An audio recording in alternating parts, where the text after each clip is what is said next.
Hello, I'm chrissimgamer. Many of you who watched my first episode of Rising World Survival left comments asking if I could explain how I resized and positioned my blocks when building our first starter house. I will attempt to explain a few tips and tricks I found out and hopefully teach you how you can do the same. The best way to learn fully what keys do what is to press the escape key and learn, or change, what key bindings are assigned to what action. In this short tutorial, I am playing in creative mode for demonstrational purposes. Creative mode is always a good way to learn a game, as it unlocks limited resources and capability, getting rid of distracting survival aspects. When you have unlocked your level 2 workbench and you have located your desired area for building a structure, the first thing you should always do is flatten the area and prepare it ready for building on. This can be achieved by using a rake.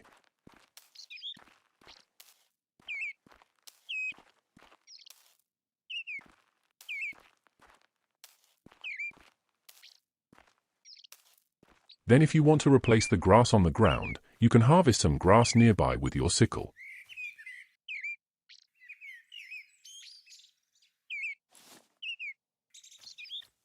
In survival mode, you will need to collect enough grass to cover the desired area.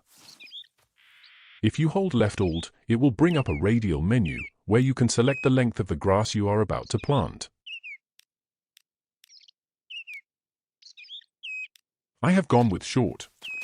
Simply right-click on the dirt to plant the grass.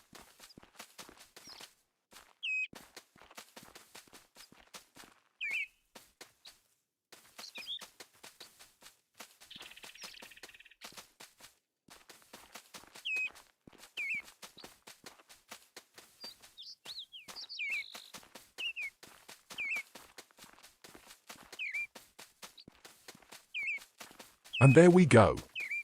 We now have a flat area to start building our foundation. Some of you who commented in my last video were asking me how I built a foundation in one go. Let's grab some stone and I will show you the process. In survival mode, you can only build something 5 blocks cubed at a time. I will demonstrate that this really isn't a problem, due to Rising World having a very unique and clever resizing and placing mechanic. Every new block starts out 1 block cubed, or 0.5 meters cubed. Like when we resized the length of grass, any block has a radial menu when holding left Alt. This allows you to change the rate of resizing, rate of manual positioning and rate of rotating a block, all the way to 0.01 times the default rate. This can allow for precise resizing, rotating and manual positioning.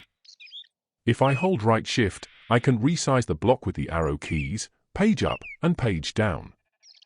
For example, holding right shift while pressing left arrow shrinks the width. Holding right shift while pressing right arrow widens the width. Don't just right-click where you want your block. Instead, press right Control to freeze the block where it is to enter manual positioning mode. The block still isn't placed, but you can now move the block with the arrow keys and raise or lower the block with page up and page down. Remember, I have set positioning in the left Alt radial menu to 0.01 times the default speed so that I can slowly but precisely position my block exactly where I want it. Only when you are happy with the size and positioning of your block can you press right-click to place it. Now if we want to place another 5 blocks next to it, we can use the manual positioning to line it up exactly. So long as you don't run out of blocks, it will remember the last size and shape from the last block in that particular texture. If you want to resize the block, remember you can hold shift while pressing the arrow or page up and down keys. To mirror a block you have already placed, simply hover the crosshairs over the desired block and press the insert key to copy its style for the block you want to place.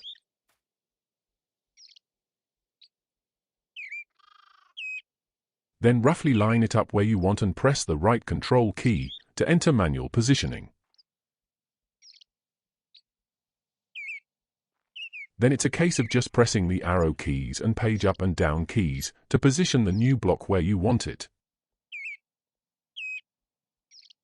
Remember, if you hold left Alt to open the radial menu, you can change the rate of movement the arrow keys create. And when you are happy with your positioning, press right-click on the mouse to place the block. Afterwards, pressing the H key unequips the next block from your hotbar, essentially putting away what is in your hand. This is how we easily lined up 2 blocks of 5 to make a 10-block foundation. Now I will show you the same concept but with a block of wood. In the left Alt radial menu, remember to ensure that your resizing, placing and rotating settings are set to 0.01 to allow for a more precise scaling ability. Remember, holding right shift when tapping the arrow or page up and page down keys will resize the block.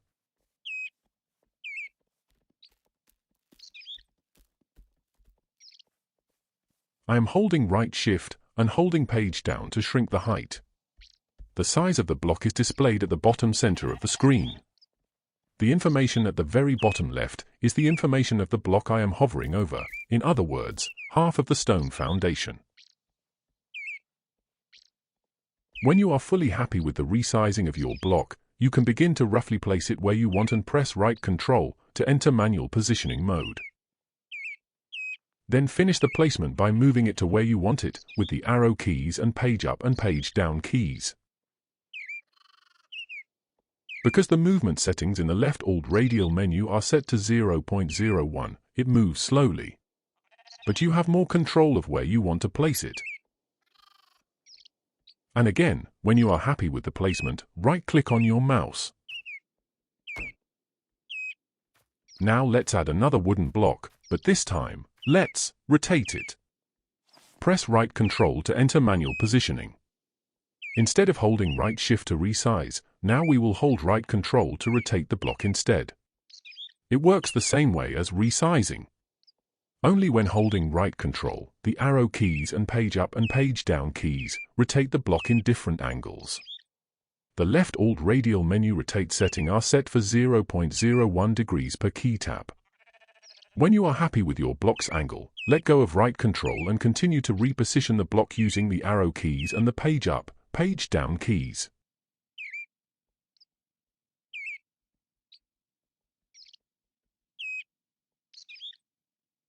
And finally, when you are happy with where you want the block, you can finalize the placement by right-clicking your mouse.